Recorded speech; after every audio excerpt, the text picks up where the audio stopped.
বাধ্য হয়ে আমরা এখানে মিটিং করেছি, আপনাদেরকে জায়গা দিতে পারি নাই, আমার মা বোনেরা বসতে পারি নাই, এটার জন্য আমরা দায়ী ক্ষমা চাচ্ছি।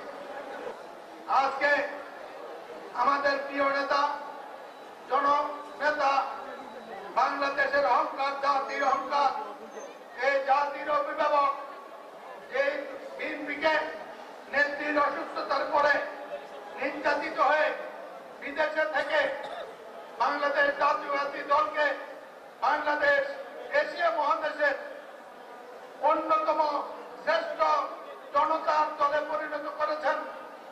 আমাদের দলের ভারপ্রাপ্ত চেয়ারম্যান জনাব তারেক রহমানের জন্মদিন উপলক্ষে কুমিল্লাবাসীর পক্ষে আমি তাকে অভিনন্দন এবং শুভেচ্ছা জানাই। দোয়া করি তাকে আল্লাহ পাক দীর্ঘ হায়াত দান করুক। ভাই ও বন্ধুগণ, দুটি রাজনৈতিক বক্তব্য রাখবো। বয়স আমার হয়েছে, যেই অবস্থা শুরু হয়েছে কখন কি হয় জানি না। শুধু একটি কথা বলবো, আমার 63 বছর রাজনীতি পর্যালোচনা করে ব্রিটিশ আমল, পাকিস্তান আমল, বাংলাদেশের আমল, বিএনপির আমল, জাতীয় পার্টির আমল আর নেতৃত্বের আমল সব পর্যালোচনা করে আপনারা জেনে রাখুন, আজকের দিনের এই শেষ প্রান্তে আজকে বৃহস্পতিবার সন্ধ্যার 5 রাত্র শুরু হয়ে যাবে। এই 4 দিনের পবিত্র সময় হলো আসর থেকে মাগরিব। এই আসর থেকে মাগরিবে আল্লাহকে সাক্ষী রেখে কুমিল্লাবাসীকে একটা কথা বলে যেতে চাই।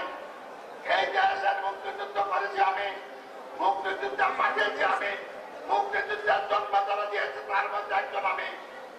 এর পরবর্তী 15 বছর দেশ নেত্রী বেগম খালেদা জিয়া তার ইতিহাস সাথে আমি আমার পরিবার দেশের বিরুদ্ধে লড়াই করেছি। এ ব্যাপার বলার অপেক্ষা রাখে না। আমার আর কি ভয় ছিল, দেশ বিপদে পড়তে চাই কিনা আর প্রত্যায় করে বলতে চাই, তাহলে তুইয়া লিখে রাখুন, তারা ইতিহাস যতদিন আছে বাংলাদেশ পথ হারাবে না। কেন বললাম এই কথাটা?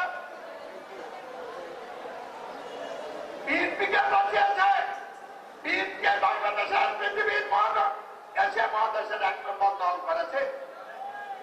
ভারতের কংগ্রেস ব্রিটিশের বিরুদ্ধে লড়াই করে যেই পর্যায়ে যেতে 250 বছর লেগেছে, নেত্রী খালেদা তারাই দেয়া এই দল বিএনপিকে 50 বছরে সবার জন্য, সব মতের, সব দলের, সব ধর্মের, সব চরিত্রের, সব কালারের একটি সার্বজনীন দলে রূপান্তর